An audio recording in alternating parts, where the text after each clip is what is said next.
That you've searched for eFootball videos on YouTube to improve yourself and that you've landed here is no coincidence. Where you are right now is probably the most detailed eFootball mega guide on YouTube. The 30 tips and tricks which I am going to show you are not from me. They are from Konami themselves, officially. The special thing about this is that you can't see the Z-Voice anywhere in-game. You can find them only by chance in the matchmaking. That's why I'm going to summarize and explain all of them in this video using examples. And if you master the complete guide, I promise you, you will take your game to a whole new level. Don't skip the video, watch it to the end and become a king in eFootball. With the 4.0.0 update, Konami has added a ton of tips and tricks. I've divided them into 8 sections which I will break down for you step by step. And it starts with the first one, the basics.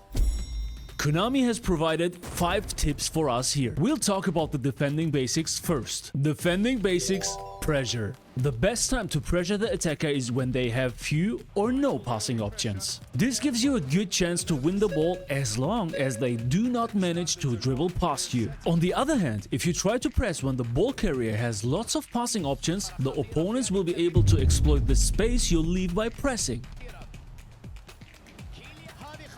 Pressuring is one of the most effective ways to gain back the possession, but as the definition is explaining, it's also very dangerous used with the wrong timing. Therefore, follow this instruction and use it only when you see that your opponent doesn't have space, doesn't have a chance to overcome the situation. With skillful use of the sliding tackle, you can block opponents' shots, win the ball from attackers, and broaden your defensive options. However, you must be cautious of the risk of foul play, and missing the ball and taking out the opponent's legs can earn the player a yellow cards or red cards. So practice until you get the timing just right. Sliding tackle is too underrated in my opinion. Using it correctly is extremely effective. What Konami does not mention here is the player skill sliding tackle. Improves the player's chances of regaining possession when making sliding tackles. This skill boosts the effect and increases your chances. Passing basics, low pass. Control the pace of the game by using low passes to aim the ball right at the feet of teammates. The pass gauge affects the weight of the pass. This means that if you play the pass too weakly, the opponent will have an easier time intercepting it. On the other hand, if you play the pass too strongly, your teammate may not be able to control the ball accurately. Passing is a very complex and controversial topic in eFootball. I recommend Pass Assist Level 2. On top of that, you should definitely check out my ultimate passing tutorial. Passing basics, through. Use through balls to pick out teammates with space in front of them. These passes can launch fast attacks or set up attempts on goal. Through passes are one of the most important forms of passing. For through passes, even the player skill through passing exists. Enables the player to make through passes with the appropriate trajectory. Also improves the overall accuracy of through passes. Konami already describes it correctly. It is important with this pass that the player to be passed to has free space in front of him. Otherwise, this ball can also be intercepted very easily.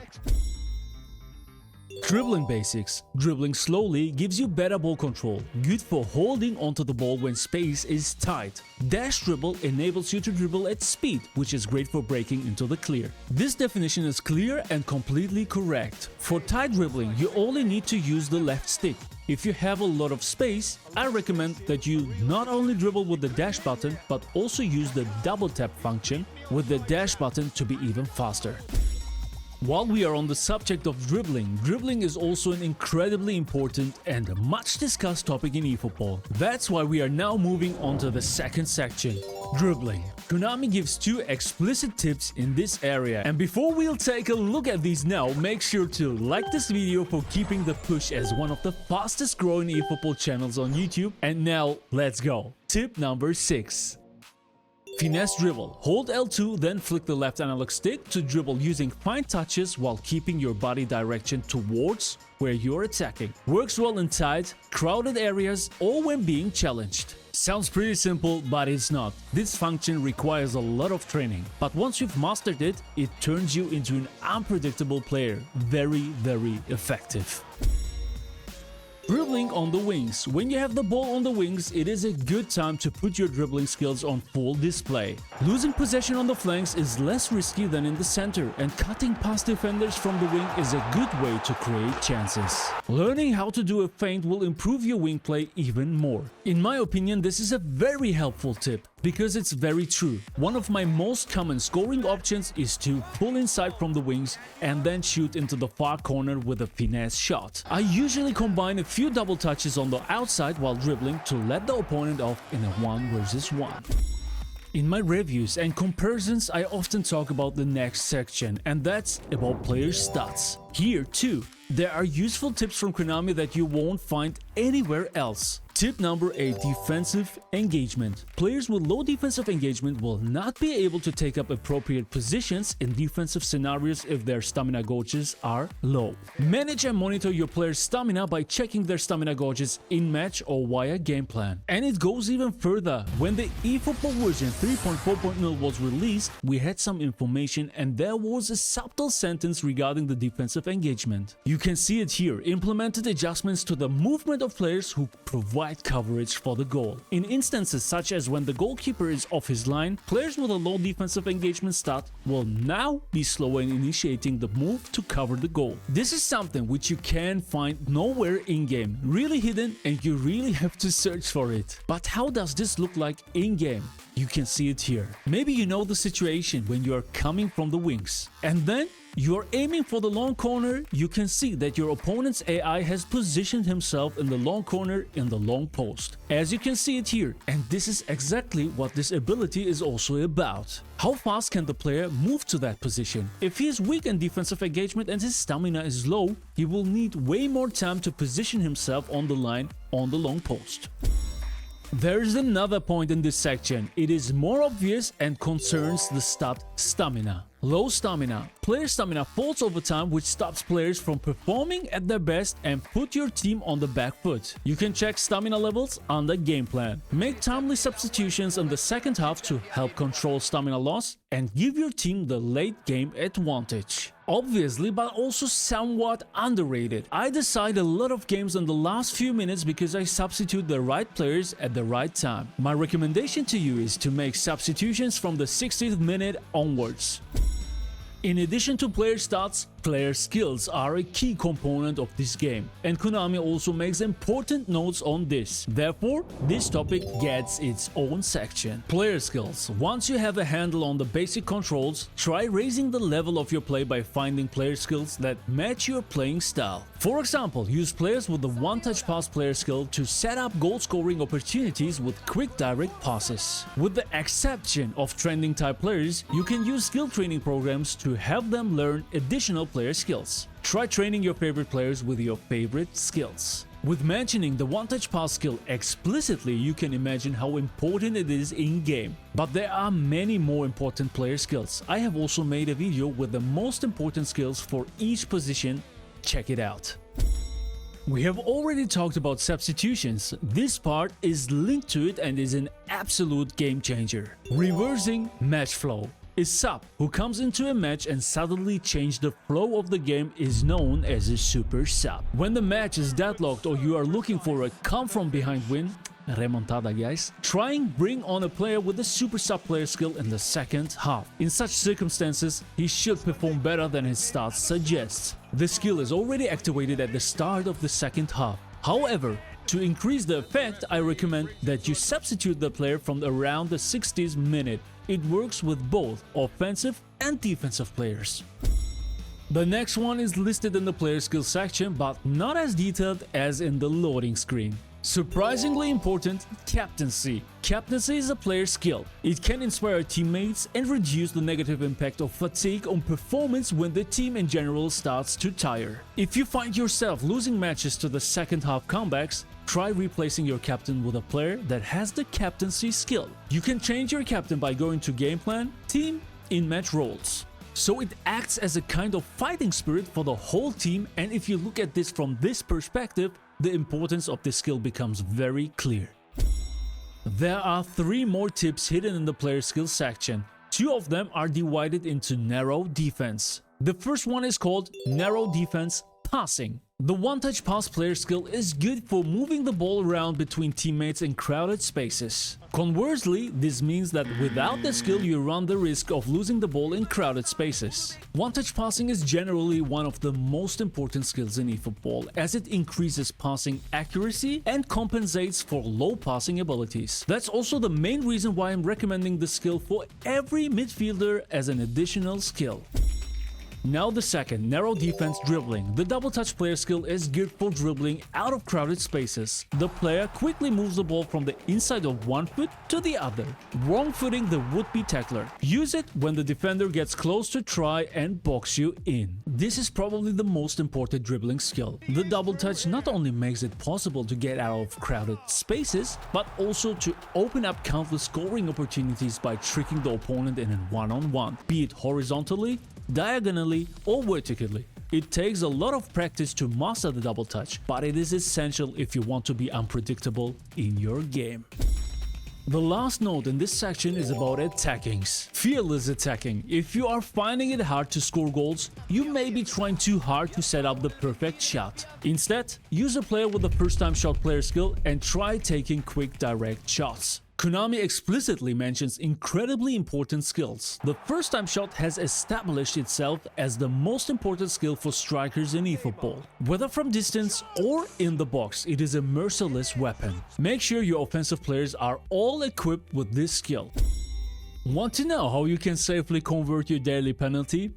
Konami has something on that too, and it's called Tips for Success. If you want to maximize your chances at converting a penalty kick, try aiming at either side of the goal. If you are a thrill seeker who thrives amid the immense pressure, you could try kicking it right down in the middle.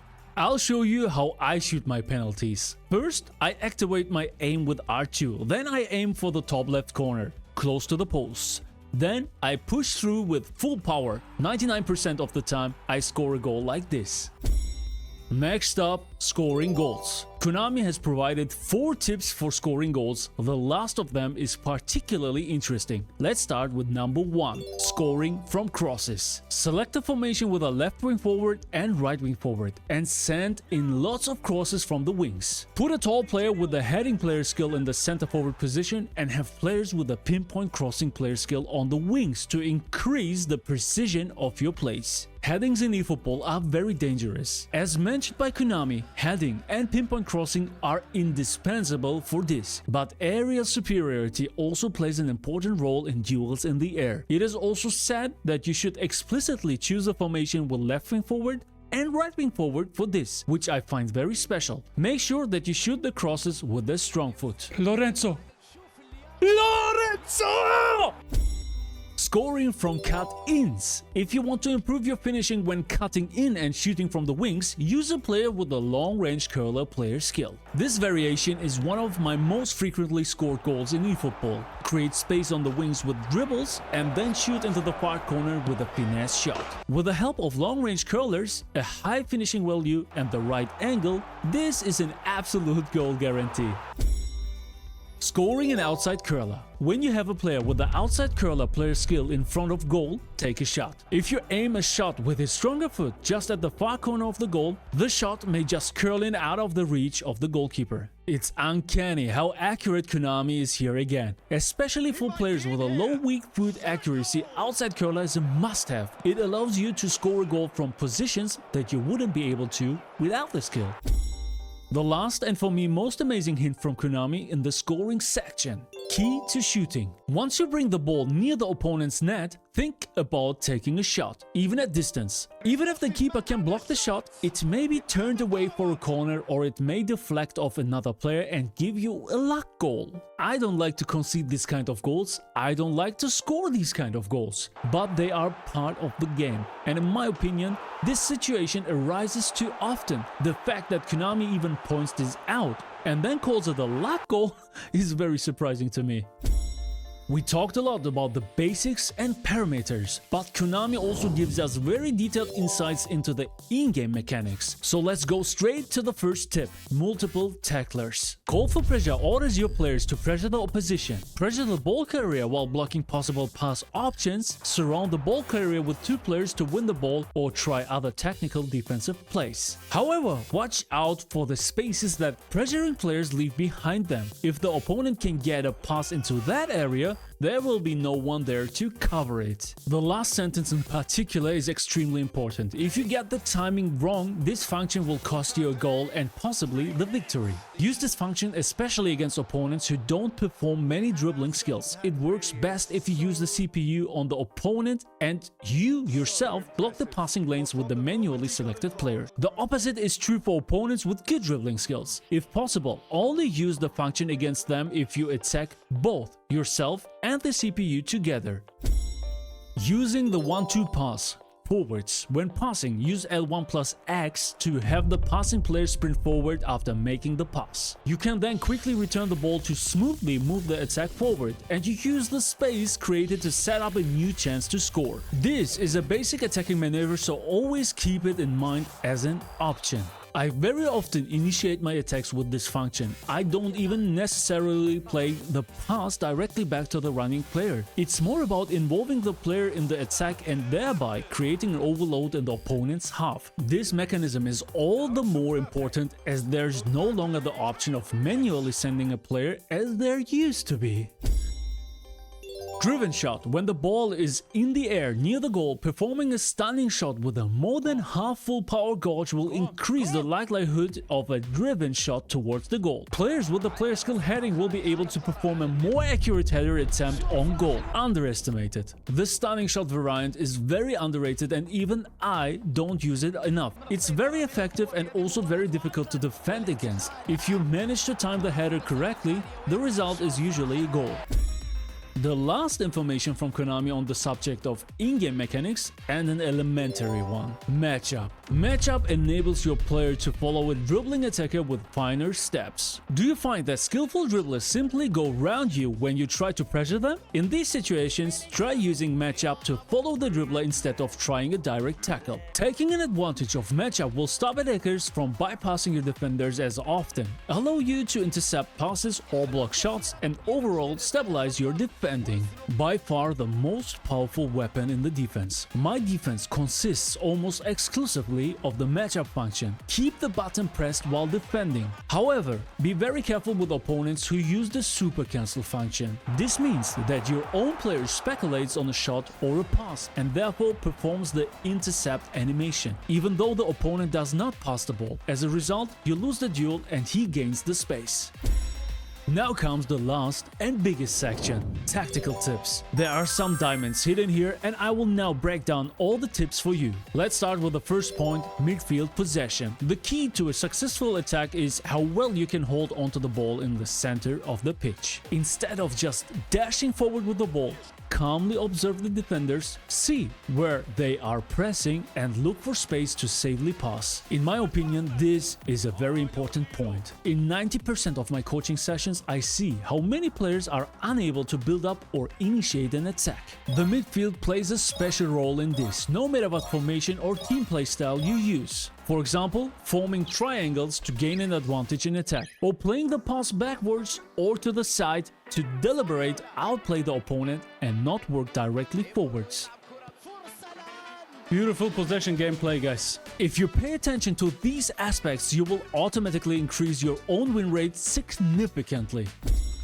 The next tip seems unspectacular, but can decide whether you win or lose. Additional time. In certain situations, matches may run longer than the amount of extra time displayed on the screen. Under certain circumstances, the game can still be played for 5 minutes despite 1 minute of stoppage time, for example. There's a system behind this, and I'll explain that to you now. A key mechanism behind the additional time is that as soon as the time runs out, you no longer run or pass backwards. Even a short turn backwards can cause the referee to blow the whistle. By backwards, of course I mean in the direction of your own goal. Conversely, this also means that if you are hoping for a quick end to the game, you simply have to turn backwards when in possession of the ball in the opponent's half, so that the referee blows the whistle. If you have the ball in your own defense, simply clear the ball out, preferably forwards and preferably after the additional time has expired and not a few seconds before.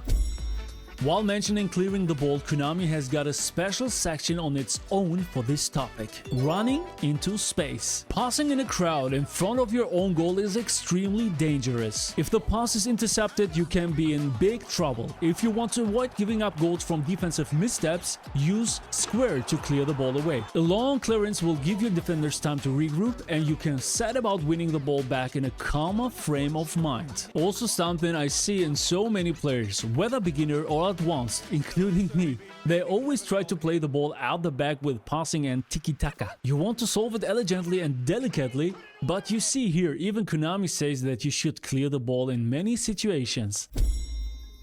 Player injuries. Sometimes an injured player will receive treatment on the sidelines while play continues. This means the team will be playing with a man down, so move quickly to substitute an injured player. I would like to add another important factor to this point. Players with a low stamina have an increased risk of getting injured, getting cramps, and therefore also being completely out of action for a certain period of the game. The player skill fighting spirit counteracts signs of fatigue and can protect you from this. Therefore, make sure you replace players in good time, especially those without this skill.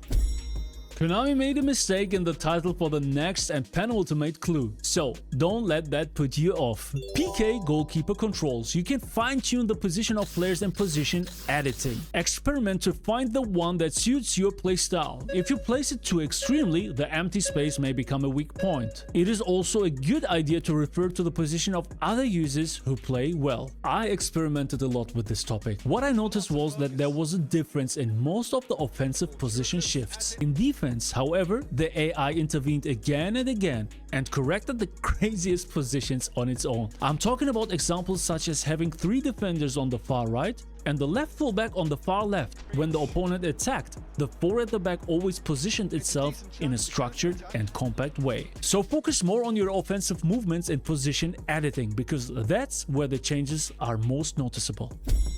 Ladies and gentlemen, the time has come. The last tip in this mega guide, but it's a very controversial one, so let's take a look at it now. Owning player skills. Packing the squad with high stat players will improve the odds for your team, but that on its own is not enough to ensure wins. You also need to own your own skills with the controls. If you find yourself struggling to win, go back and play through the training mode from basic controls to advanced techniques. Go to extras, training, and work on improving your weaknesses. You will be sure to see the results in actual matches. Of course, you also have to be able to do something on the controller or behind the smartphone. But if 2 players play against each other at roughly the same skill level, the one with the stronger team will most likely win. Why do you think you won't see a single free-to-play team on the top rankings? Because even the best players in the world, whether pros or not, also gain an advantage through these boosters. I say this even though not too long ago I, myself, went from Division 10 to Division 1 with a completely unleveled default team that you get when you start new in eFootball. However, if I played against an opponent at my level, I would be destroyed with such a team. Yes, your own skills are much more important and you should always work on yourself to improve day by day.